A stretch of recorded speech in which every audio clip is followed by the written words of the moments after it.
हम लोगों का सवाल है 4500 का 5% कितना होगा। तो चलिए इस सवाल को हल करते हैं और देखते हैं कि 4500 का 5% कितना होता है। तो देखिए इस 4500 को यहाँ पर लिख लेंगे।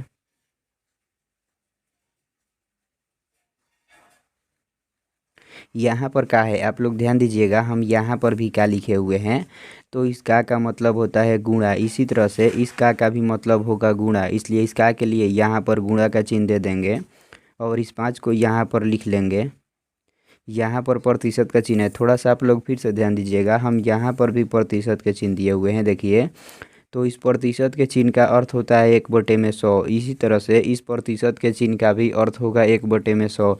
इसलिए इस प्रतिशत के चिन्ह के लिए इस 5 के गुणे में 1/100 लिख लेंगे कुछ इस तरह से।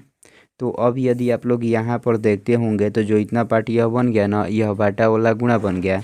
तो अब हम इसको कटा लेंगे। तो देखिए इस 2 जीरो से इस 2 जीरो को कटाएंगे, यहाँ पर 45 बच गया तो इसको यहाँ पर लिख लेंगे।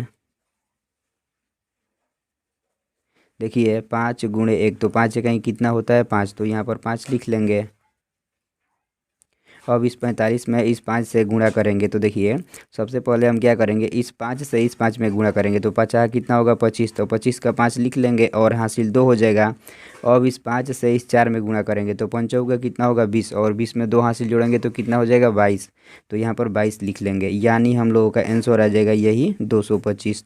तो इस तरह से आप लोग भी इस तरह के प्रतिशत वाले सवाल को बहुत ही आसानी से हल कर सकते हैं।